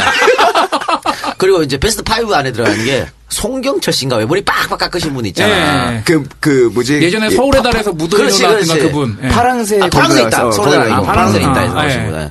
그분. 그분들은 어디 길 가도 누가 이렇게 건들지 않을 것 같아. 아니야. 아니 그 개인이 형 같은 경우에는 또 나중에 이미지 변신했잖아. 그러니까. 예. 그 개인이 형이 낚시 좋아한대요. 그래요? 하여튼 추억 돋는 그런 이야기 드렸습니다. 그래서 삼가 고인의 명복을 빌겠습니다. 자, 시사 문제는 여기까지 하고 광고 듣고 오겠습니다. 네, 정함 3부 시작하겠습니다. 지난주 어디까지 했나요? 지난주에 우리나라가 해방된 다음에 오니까 굉장히 많이 분파가 되고 그런 모습들에 그리고 웬 독립운동 안 한 인간들이 나 독립운동 했었어 막 나서고 그러니까 거기에 존나 많아졌죠. 실망한 나머지 중국으로 다시 가셨다 뭐 그런 얘기가 나왔었죠. 네, 나왔었는데 어쨌든 국내로 돌아왔을 때부터 다시 한번 봅시다. 네. 국내로 돌아온 함은 우선 중국에서 활동한 독립운동 동지들을 찾아갔습니다. 제일 먼저 찾아간 이는 당연히 백범이었겠죠. 그렇죠. 존경하셨고 그렇죠. 근데 백범을 만나기가 쉽지 않았어. 과거의 백범이 아니야. 화암이 백범 선생님 한번 봅시다. 그래. 이게 아니야. 백범 선생님 한번 봅시다. 연락하려고 해도 몇 다리를 건너야 돼. 그렇죠. 이제 백범 선생님 거물이 됐거든. 어렵다. 그래서 약간 실망했다 그래요.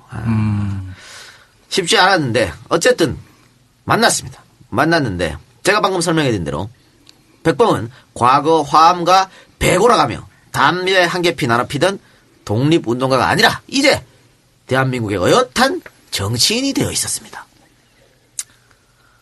화암은 여기서 적잖이 실망을 했었는데 왜 그러냐면요.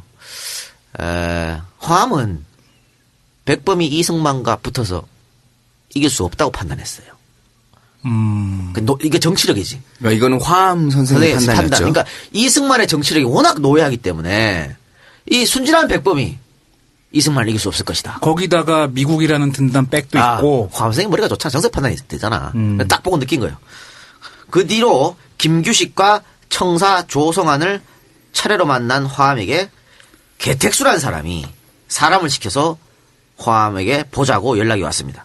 개택수는 누구냐면 중국에 있을 때 개택수의 친척이 밀정 노릇을 하고 있어서 백범이 쫓아내려고 했고 화암이 이를 말린 적이 있었습니다. 이후 개택수는 중국에서 도둑질을 하다가 적발돼 조선으로 돌아갔던 인물입니다. 그런 개택수가 해방된 지금 많은 돈을 벌어가지고 조국에 와갖고 화암을 만나자고 한 것이죠. 개택수는 화암이 서울에 있는 동안 돈이 필요하면 모든 것을 자기가 제공하겠다고 제안을 했습니다. 이런 제안 뒤에는 뭔가 목적이 있지. 가만히 있는데 접근하겠어? 뭔가 있으니까. 자, 개택수는 할 말이 있다면서 지속적으로 화암을 자기 집으로 초대했으나 화암은 거절했습니다. 그러자 개택수는 정한경을 앞세우고, 정한경도 독립운동가입니다. 정한경을 앞세우고 화암에게 나타나서 잠깐 나갑시다라고 한 뒤 자신의 대저택으로 화암을 안내했습니다. 개택수 대저택에 마주 앉은 세 사람은 자연스레 독립운동 이야기를 하게 되었는데 개택수가 대화를 이끌며 자신이 중국에서 했던 독립운동을 자랑스레 떠벌리면서 화암에게 그렇지 않습니까? 라고 물어봅니다. 이게 뭔지 알지? 뭔지 알겠다. 지는 독립운동 한 적이 없어. 근데 계속 야 옛날에 화암생이 이러고 그렇지 않습니까? 동의. 그러니까 여기서 화암생이 아닌데 아니라고 말하기가 좀 그래. 앞에 뭐 정한경 선생도 앉아있고 하니까. 그래가지고, 참 곤란했다. 그 개택수는 자꾸, 화암생한테, 그렇지요? 라는 대답을 이끌어내려고 계속해서, 그렇지 않습니까? 물어보는데, 굉장히 곤란해갖고, 그래서 화암은, 옆에 정한경도 있고 해서, 뭐 그런 이야기를 이런 자리에서 합니까? 라면서 얼버무렸습니다. 개택수는 해방된 조국에서 이미 독립운동가가 되어 있었던 것이죠. 오셔가지고 이미 지가 지 입으로 얘기하는데 뭐 어떻게 해. 그리고 지 주변에 돈으로 독립운동가들하고 친하게 지냈잖아. 그러니까 사람들이 독립운동가하고 친하게 지내는데 지 입으로 독립운동을 했대. 그럼 어떻게 됩니까? 독립운동가지 뭐. 자, 개택수가 화암을 불러서 정한경 앞에서 장황하게 독립운동 이야기를 한 이유는 얼마 안 있으면 제정될 반민특위법 때문이었습니다. 아하. 자기에게 위험하니까. 위험하니까 끌려갈 수 있으니까 내 증인이 필요해. 내 독립운동했다.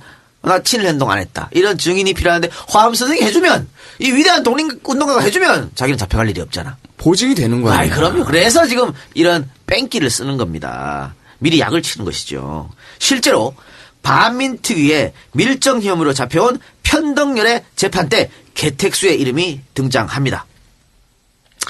개택수가 중국 항구에서 헌병대 5구 다닐 때 밀정 다녔다는데 그 내용은 어떤 것인가? 전혀 모르는 일이요. 개택수는 잘 알기는 수십 년 전부터 압니다. 그러나 그가 남지로 도거한 후로는 10여 년간을 조선노트에서 잠깐 만난 후 다시 본 일이 없으니 무엇을 같이 하였겠소. 그리고 그는 남지, 나는 만주에 있었으니 말부터 합리화가 되지 못하지 않소. 말할 여지조차 없습니다. 그러니까 여기 지금 편덕열의 증언을 보면 또 재판관이 물어본 걸 보면 개택수가 친일 행동을 했다는 게 나타나잖아. 그죠? 네. 앞서 살펴보면. 나오잖아요. 그러니까 이것 때문에 개택수가 화암 선생한테 그렇게 한 겁니다. 근데 편덕열이 반민특위에 잡혀가가지고 지금 밀정형으로 잡혀갔잖아요. 네. 근데 편덕열은 사실은 굉장한 독립운동가였거든요. 이 형도 아주 유명한 독립운동가. 집안 자체가 독립운동가 집안이에요. 근데 지금 마지막에 밀정 행위를 했다 그래서 잡혀온 건데 아직도 이거 밝혀지지 않았습니다. 워낙 밀정들이 난리를 치니까 확인이 잘 안 된 거 아니에요? 그러니까 이분은 어쨌든 증거가 없었어 당시에. 편덕열이 밀정한 걸 했다는 것은 증언만 있었지 증거가 전혀 없었기 때문에. 지금까지도 없는 거예요? 지금까지도 없어요. 그러니까 지금까지도 지금 왜 독립 유공자 검색해 보면 편덕열은 독립 유공자로 나옵니다. 국가로부터 훈장도 받았어요. 반밑에 잡혀갔지만 왜 증거가 없었으니까 아직도 이거는 확인되지 않았습니다.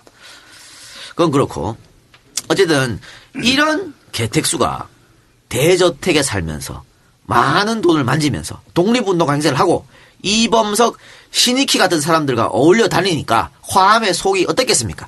화암의 그때 그 심경을 들어봅시다. 해방된 조국은 어디로 가고 있는가? 왜 이런 자들이 판을 치는 세상이 돼가고 있는가? 우리는 한평생 무엇 때문에 또 누구를 위하여 죽음을 무릅쓰고 독립투쟁을 했던가? 한심했다. 한심하지. 에? 일제 밀정 노릇했던 사람이 독립운동가로 변신해가지고 떵떵거리고 살고 있는데 독립운동했던 사람이 그 꼬라지를 보니까 속이 안 뒤틀리겠습니까?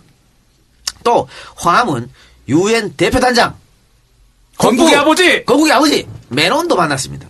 근데 메논은 화암에게 다음과 같은 말로 한국의 문제점을 지적을 했습니다. 당신 나라 사람들은 어떻게 생긴 사람입니까? 당신은 나보다 늦게와 잘 모르겠지만 정치하는 사람들이 나라를 생각하지 않습니다. 국민을 위해 정치를 하지 않고 오직 감투만을 쓰려고 혈안이 돼 있지요. 정당단체가 수십 개나 되니 한심스럽습니다. 자조자는 천조자입니다. 잘 살려는 노력이 보여야 연합국도 도울 마음이 생겨나게 됩니다. 하늘은 스스로를 돕는 자를 돕는다. 이게 뭐 자조자는 천조자라는 이야기인데 메논한테 이런 말을 화암이 들어야 됩니까? 쪽팔린 거 아니야? 쪽팔린다 진짜. 메논 니는 뭐가 그렇게 잘났냐? 씨발. 건국의 아빠잖아. 아유 짜증나게. 모윤숙이나 하거나 놀아. 화암 선생하고 어울릴 자기가 없어 너는. 아유, 근데 화암 선생도 메논한테 이런 얘기 들었으니 참 천불났겠다. 그러니까. 화암은 고국에 돌아온 지 4개월 만에 다시 상해로 돌아갔습니다. 이후에 모택동이 중국에서 실권을 잡습니다. 이후에 대만과 홍콩을 떠돌다가 1954년 6월 다시 조국으로 돌아왔습니다. 그러나 조국은 평생을 조국 광복에 헌신을 하고 외국을 떠돌다 돌아온 이 위대한 독립운동가에게 사복 경찰을 시켜서 미행을 시켰습니다. 어딜 가든 늘 한두 명의 사복 경찰이 화암을 따라다녔습니다. 화암은 치안국에서 근무하고 있는 친척을 불러서 그 연유를 물었습니다. 제가 직접 대부님 일을 담당하지 않고 있기 때문에 확실한 내용과 이유는 알 수 없습니다. 그러나 대부님이 과거에 독립운동가인데다가 현 정치에 참여도 않고 있고 또 귀국하신 지도 얼마 안 될 뿐더러 아나키스트이기 때문에 혹시 어떤 정치적 흉계라도 꾸미지 않나 해서 사찰을 하는 것일 겁니다. 얼마 후 이승만이 사람을 통해서 만나자는 연락을 화암에게 했습니다. 하지만 화암은 거절했습니다. 이후 이승만은 4.4.5입 개헌을 통과시키고 영구 집권의 발판을 마련했습니다. 이에 반발하여 야권의 혁신 야당 운동이 일었는데 화암은 여기에 참여합니다. 화암의 생각은 혁신 정치를 한다고 모인 사람 가운데 이념적으로 동화될 수 없는 길을 걸은 사람도 있으니 정치 노선을 먼저 뚜렷이 한 후 당을 만든다는 이른바 선이념 후 창당이었습니다. 그러나 조봉환 선생의 생각은 달랐습니다. 조봉환 선생은 현 단계에서 정치 사상을 가지고 의견의 일치를 기할 수 없으니 당을 먼저 만든 후 정치 노선을 결정하자는 선창당 후 이념이었습니다. 조봉환 선생의 말입니다. 화암 선생이 주장하는 대로 이념 설정을 먼저 기하려면 신당 발종은 100년 하청입니다. 정당은 정치단체지 사상연구단체가 아니지 않습니까? 나는 내 입장을 굽힐 수 없습니다. 이렇게 싸웠는데요. 뭐 똑같잖아요. 지금이랑 비슷한 것 같은데? 똑같지 뭐. 그리고 저 우리 87년도에 김대중 김영삼 할 때도 선 후보 단일화 후 통합 선 통합 후 후보 단일화 맨날 이런 거 가지고 지지고 볶았어. 늘 똑같은 거지 뭐. 아유. 참. 화암은 결국 조봉암과 갈라섰고 조봉암은 진보당을 창당을 했습니다. 그리고 얼마 후 조봉환 선생은 이승만의 정적으로 찍혀 무고하게 사형 판결을 받고 형장의 이슬로 사라졌습니다. 만일 화암이 조봉환 선생과 함께 진보당을 했더라면 그도 조봉환 선생처럼 혹은 다른 진보당 간부들처럼 형장의 이슬로 사라졌거나 간첩 낙인을 받아야 했을 것입니다. 이런 거 보면 갈라진 건 잘한 거지 뭐.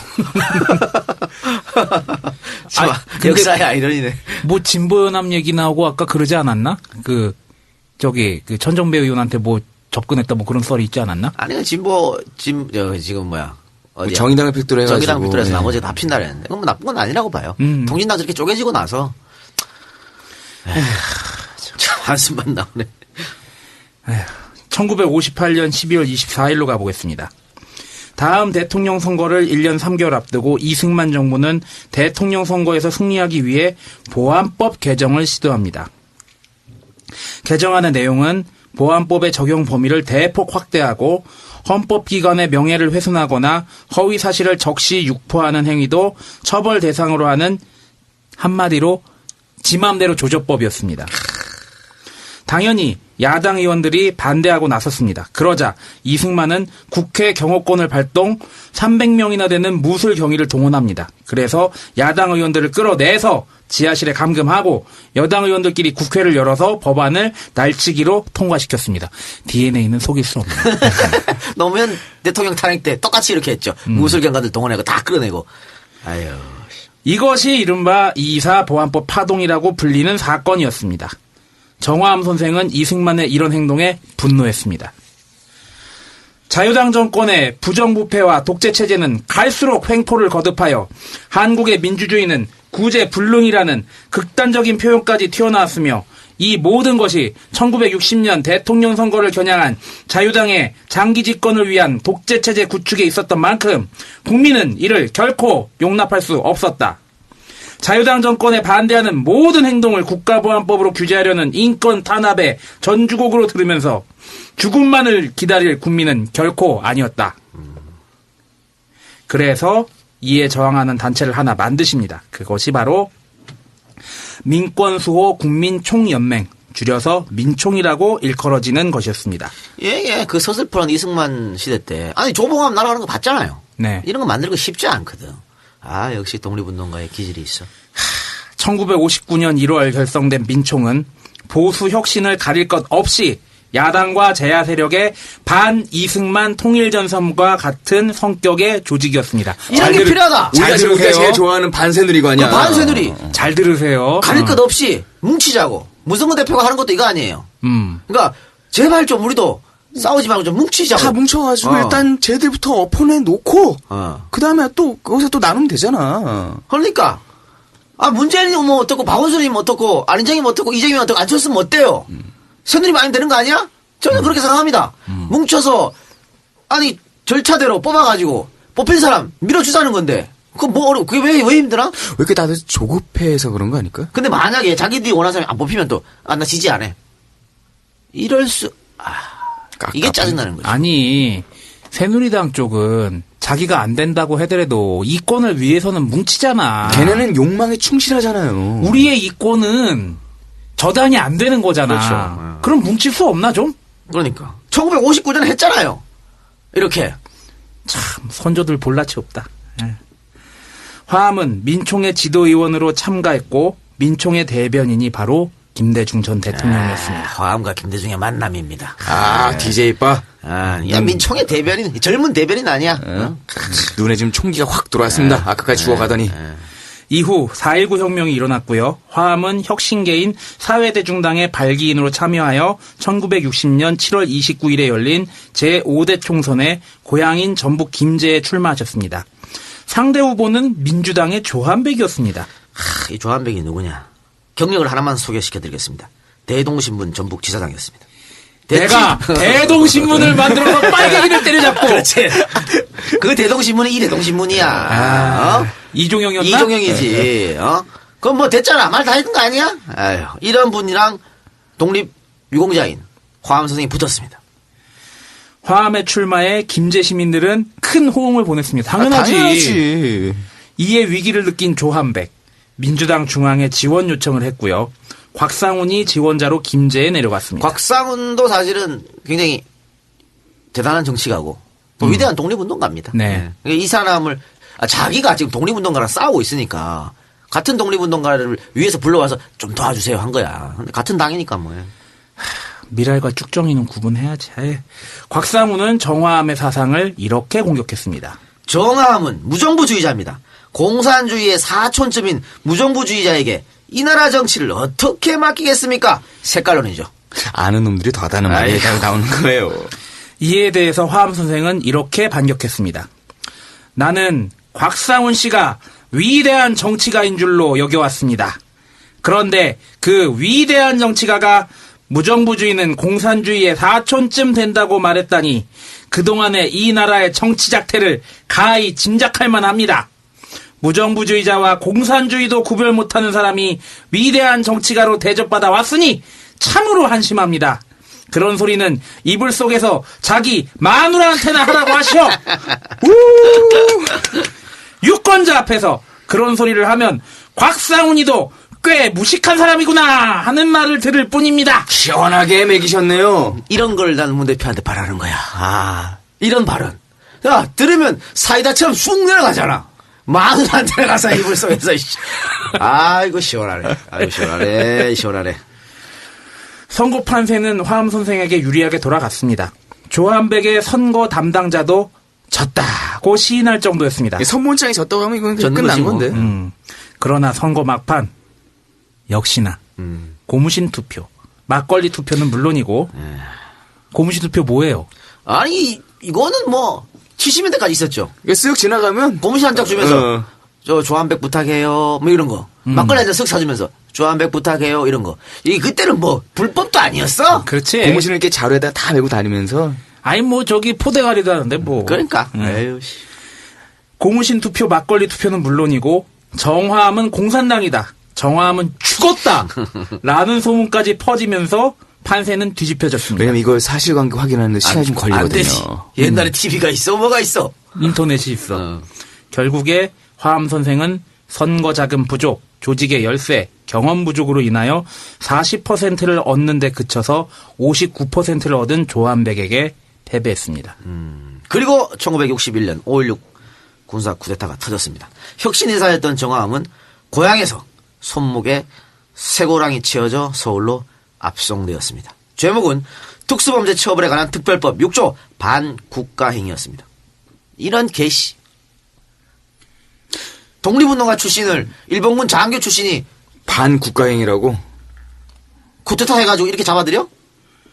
재판 끝에 8개월의 실형이 선고되었고 6개월을 산 뒤 집행유예로 풀려났습니다. 그 엄혹한 일제강점기 시대 때도 단 한 번도 옥살이를 하지 않았던 독립운동가 정화함이 해방된 조국에서 친일 장교 출신이 저지른 쿠데타로 인해 6개월간이나 징역살이를 한 것입니다. 그때 심정을 화함은 이렇게 밝혔습니다. 20대 젊은 시절부터 일생을 조국 광복에 바친 나에게 외적도 죄를 못 주었는데 내 나라의 집권자가 노령에 들어선 나에게 혁신은 좌경이라는 죄를 씌워주다니 정말로 안타까운 일이었다. 이게 뭐 노독술한테 뺨 맞은 약산 선생의 마음. 약산 선생이 3일 밤낮으로 울 수밖에 없는 이유가 여기서 또 이게 똑같은 투영이 되네요. 거예요. 그래도 약산 선생은 빵에는 안 갔잖아. 화암 선생은 빵에 갔잖아. 참 돌아버리겠네. 아니 내가 한번 기회 있으면 얘기하고 싶었던 게 보통 뭐 5.16 혁명이라고 얘기하는 사람들 있잖아요. 네. 군인은 혁명을 할 수 없어. 아이씨, 위로부터 혁명이 어디 있어? 대 말이 돼 그게? 말도 안 되는 거고 군인 자체가 혁명하면 안 되는 거고. 그렇지. 군인 사전에서 혁명이란 말은 없어야 돼. 당연히. 그럼 박정희가 한 행동이 혁명이라고 하는 것은 뭐 공과 가를 뭐 나눠서 얘기하자. 그래도 박정희가 경제발전한 거 아니냐. 그래서 혁명이 되려 그렇게 하는 거거든. 그렇다면 지금 누가 군인이 박근혜 내려와. 쿠데타 이렇게 해갖고 내려보내고 한 4만 달러를 올렸어. 한 20년 동안. 맞달러도 올렸어? 올렸어. 4만 달러 올렸어. 그래 역으로. 그러면 씨발 그게 혁명이 되나? 역으로 진보적인 생각을 가진 군인이 지금 정권 못 두겠다고 그래서 쿠데타 일으킨 다음에 4만 달러를 그렇지. 올렸어. 그때 가서 그들은 과연 뭐라고 얘기할까? 그러니까요. 말 같지 않은 소리를 하고 자빠져야지. 이때 이렇게 감옥에 잡혀갔을 때 나이가 화암 선생이 66이었습니다. 1960년대 66이면요. 지금 한 80 정도 되는 거야. 완전 노인이죠, 노인인. 그런데 차디찬 깜빵에 지금처럼 뭐 감옥이 좋기나 해? 예? 그런데 들어가셨다는 거죠. 이후 박정희는 자신이 그렇게 비판하던 이승만의 잠기 집권을 따라 해가지고 유신을 선포하고 영구 집권 체제로 들어섰습니다. 이에 화암은 유신이 있은 3개월 뒤인 1973년 1월에 장준하, 양일동, 김홍일, 윤재슬 등과 더불어서 유신 체제를 반대하며 민주통일당을 창당하고 유신 철폐, 민주헌정 복구, 개헌청원 100만인 서명운동 등 민주화 운동에 앞장섰습니다. 유신이 선포됐는데 유신 철폐하고 민주헌정 복구해라.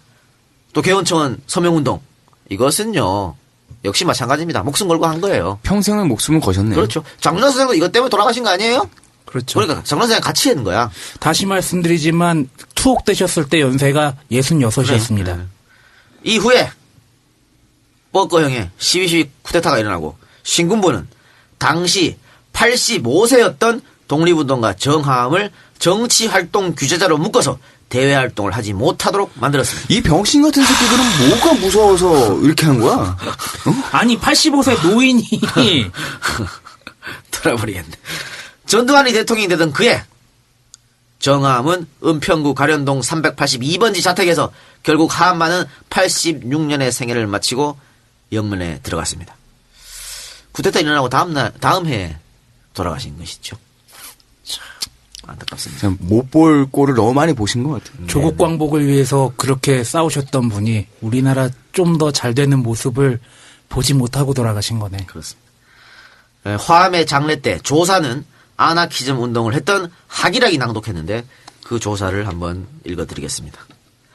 여기 우리 아나키스트 일동을 대표하여 화암 선생의 영전에 삼가 연결의 인사를 드립니다. 우리나라 아나키즘 운동의 창건자 중에 한 분이시고 오늘에 이르기까지 이 운동을 앞장서시어 이끌어오신 동지께서는 86세의 천수를 다하시고 사람이면 누구나 한 번은 가야 할 그 길을 떠나시는데 왜 이렇게 가슴이 미어지도록 서러움과 원통함이 북받치는 것입니까? 돌이켜 생각하건대 동지께서는 병신년 가을에 김제 땅에서 태어났습니다. 가보세 을미적 병신되면 못 가버리. 동지께서는 강보 속에서 농민혁명군의 그러한 가락을 들으시며 자랐습니다. 제폭 구민 충멸 외의를 외치던 10만 혁명군의 우렁찬 함성이 아직도 호남의 사냐에 여운을 남기고 있던 시절을 동지의 윤영기는 함께하였습니다. 이게 전부 다 한문이어서 제가 읽는데 조금 애로사항이 있습니다. 양해해 주시기 바랍니다. 김인현 3월에 드디어 이 강토에 민족의 자주독립을 위한 거족적 항일투쟁이 일어났습니다. 이때 25세의 청년인 동지께서는 가보년 농민 혁명운동의 정신으로 민족해방을 쟁취할 것을 결의하고 혁명운동에 뛰어들었습니다. 민족해방과 사회혁명을 표리 일체의 관계에서 보는 우리나라 아나키즘 운동의 지도 이념은 동지의 가슴속에 깊이 뿌리를 내렸던 것입니다. 그리하여 동지의 투철한 의지는 24년 4월에 제중국 조선 무정부주의 연맹의 조직으로 나타났습니다. 우당 이회영, 우군 유자명, 매간 이을규, 구파 백정기, 우간 이정규 등이 그때의 맹우였습니다. 지금은 우당도 가셨고 구파도 가셨고 회관도 가셨고 우군은 이역에서 생사조차 분명치 않고 이제 화마저 가시니 병석에 홀로 누운 우간만이 남았습니다. 1921년부터 45년에 이른 25년이라는 긴 세월을 하루도 편히 쉴 날이 없이 상해와 북경에서 또는 만주 황야에서 동지께서는 군국주의 일본 제국의 침략에 맞서 싸웠습니다. 총탄과 폭탄으로 장비하시고 천군만마를 질타하는 장군처럼 사지를 넘나들던 그 용맹한 모습은 이제는 어디서 찾아 배우리까. 45년 일제는 마침내 패망하였습니다. 이때부터 동지의 그 불태전의 정열은 조국의 민주적 건설로 쏟아졌습니다. 상해 거루민단장, 인성학교 이사장, 신채호 학사 건립 등으로 우방 중국과의 국지적 유대도 다져나왔습니다. 광복된 조국으로 돌아온 후에는 이 나라의 진정한 민족 자주 독립과 근로 인민 대중의 해방을 위하여 온갖 노력을 아끼지 않았습니다. 이 조사에서 화암 선생의 양력이 다 들어가 있네요. 활동하시는. 네.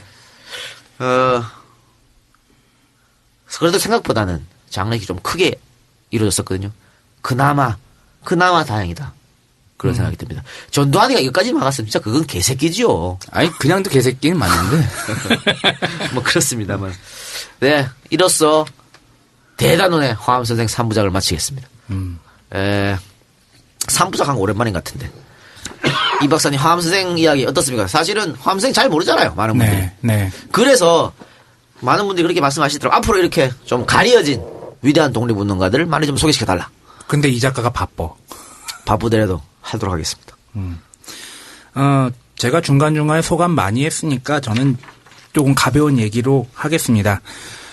화암 선생은 우리나라의 조국 독립과 광복 그리고 우리나라의 민주주의를 위해서 오로지 조국을 위해서만 싸우신 분입니다. 이분의 역사도 언젠가는 꼭 밝혀져야겠죠. 이 작가가 가끔 그런 얘기해요. 좋았던 시절에 방송 참 좋은 거 많았다고. 이제는 말할 수 있다. 여명의 눈동자, 모래시계. 그리고 요새는 영화 암살. 빨리 좋은 시대가 돌아와서 정화암 선생이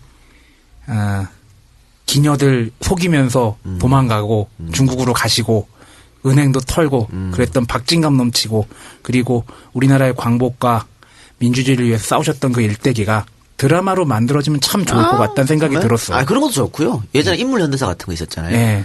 저는 그걸 좀 발전시켜서 독립운동가 열전 이래가지고 다큐멘터리 좀 섞어가지고 또 진짜 연기도 좀 섞고 그래서 이렇게 했으면 참 애들한테 좋은 교육자가 되지 않겠나 그런 네. 생각도 합니다. 그런 게 만들어지려면 빨리 좋은 시대가 와야겠죠. 네. 이상입니다. 네, 세상. 저희가 뭐 이렇게 아나키스트들 방송하면서 가끔은 그 욕도 하잖아요. 막 우리한테 야, 니들 어떻게 그런 분들의 얘기를 막 그렇게 표현을 해? 라는데 지금 뭐 이 박사 옆에 얘기한 대로 좀 재미있게 좀 해서 사람들 집중을 좀 높이려고 했던 것도 있습니다. 우당 선생 그리고 우리 백정기 선생 또 3부작을 했던 이 화암 선생. 사람은 그건 태어나서 어떻게 사느냐를 사람 스스로가 결정을 하잖아요. 이분들이 살았던 이런 모습들을 우리 후세들이 보고 배울 게 분명히 있는데 이런 역사를 가리고 싶어하는 자들과 그리고 역사를 알려야 되는 자들의 아마 지리하고 재미없는 싸움들이 앞으로 좀 길게 될 것 같다는 생각이 듭니다. 저도 뭐 이 박사랑 비슷한 생각입니다. 좀 더 저희가 많은 내용들을 좀 품어가지고 잘 몰랐던 역사들을 좀 미비한 힘이나마 저희가 연기도 해가면서 해서 많은 분들이 좀 듣고 옆에 사람들한테 알려주고 그럼 조금 세상 사는 게 좀 나아지지 않을까요? 조금씩 네 그렇게 생각하고 있습니다. 이상입니다. 네, 화암 선생 특집은 사실은 구파 백정희 선생하고 화암 정연섭 선생 위주로 말씀드렸죠. 이 두 분인데 전혀 한국에 알려지지 않았다는 게 너무 안타깝고 이런 분들 이야기가 앞으로 더더욱 많이 있어야 된다고 좀 봅니다. 사실 독립운동 하시는 분 굉장히 많습니다.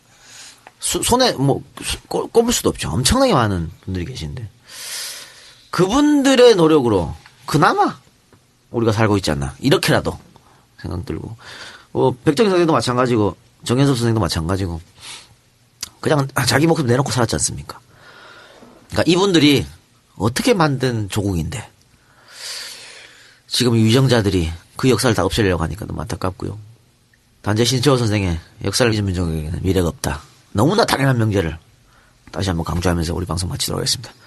자, 엔젤 펀딩 소개해주고 이번 방송 마치겠습니다. 제공 박상용 이상입니다. 네, 오늘 저희가 2개를 녹음합니다. 지난주에 2개 녹음한다 했잖아. 그래서 158, 159회를 하는데요. 158회 정연섭 특집 3부 들으셨을 텐데 조금만 더 기다려주시면 곧바로 저희가 159회 하판락 특집을 올려드리겠습니다. 친일파입니다, 이 사람은. 이제 이 박사가 모드를 바꿉니다. 이욕하는 모드로. 더 열받을 것 같아. 잠시만 기다려주시면 159회 바로 업로드해드리겠습니다. 고맙습니다. 고맙습니다.